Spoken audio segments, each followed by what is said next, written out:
This is the second chance that I've had to address shareholders, and I thought it was a good time to bring everybody up to speed with where we're at the moment. Last time I presented to you, the share price was about 5 cents, and we had just completed a rights issue. Many of you took the opportunity then to add to their shareholdings, and for that we are very appreciative and thank you for your support. What I would like to say is that we believe we are continuing to explore along the lines that we had initially intended, and we are continuing to put the dollars into the ground, which is where I know, as an investor in the junior market myself, you want to see the money put. So far, the main interest has been at our Thundelarra well project, which is, as we've mentioned before, about 15 kilometres to the northeast of Sandfire's DeGrussa mine, which was commissioned as a copper-gold mine last year.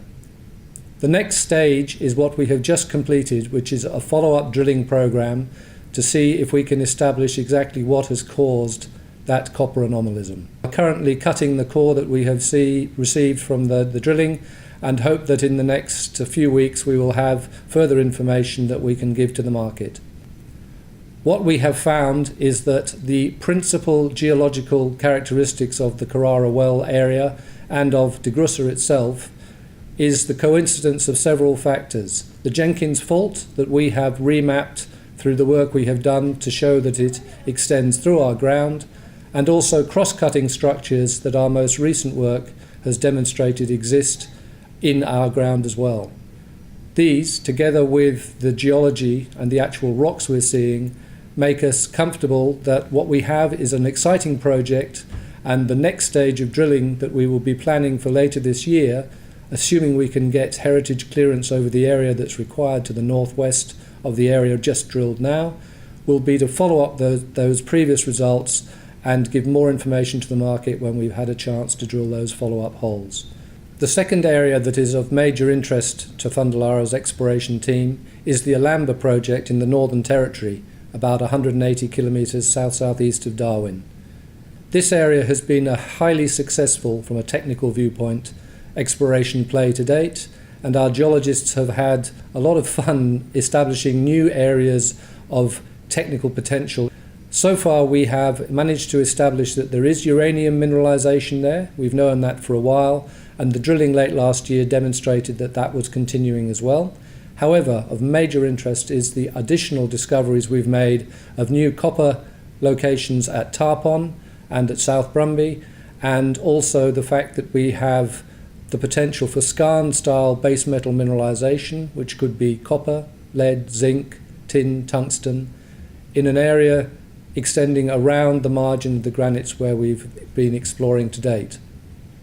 This success, albeit just technical at the moment, has meant that our geologists are understanding what is happening in the area and are able to demonstrate the potential for significant mineralisation down the track.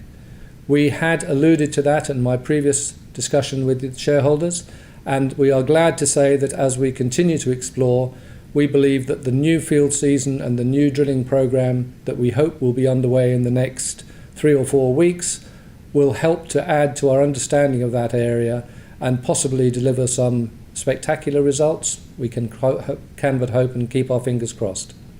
The Nalia Basin, I had previously mentioned that we are looking for partners because the size of that project is so large that it requires significant investment from third parties beyond what Thundelarra can achieve in its own right. Our other uranium projects are also continuing to be explored, but as I say, the main focus is probably the uranium at Alamba at the moment, because it is in the same area that we are exploring for copper and other metals.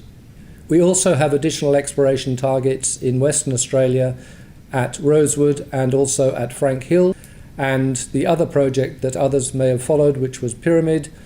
That was not as successful as we might have originally have hoped, but we have follow-up work to complete there as well during this field season, hopefully. Red Boar is, of course, the other project in which shareholders have significant interest. I have been told that the earliest we might expect an outcome would be June or July, but realistically, my own view is that we're looking at the end of this calendar year before we'd be likely to hear any sort of definite result to the court case that we're pursuing there. I want to just make it clear to shareholders that it is in no shareholders' interests for us to continue to spend money on that tenement until such time as we have clarity about our equity position there. Just finally, I want to reaffirm to shareholders that the potential that Thundelarra offers you is immense for two main reasons. Our team of geologists has immense experience and is entirely enthusiastic about the properties that we're exploring. Also, that property portfolio is amongst the best of the junior explorers in Australia, we believe. So we encourage you to continue to support the company, and we will continue to do our best to deliver some results that will make everybody very excited by the future. Thank you.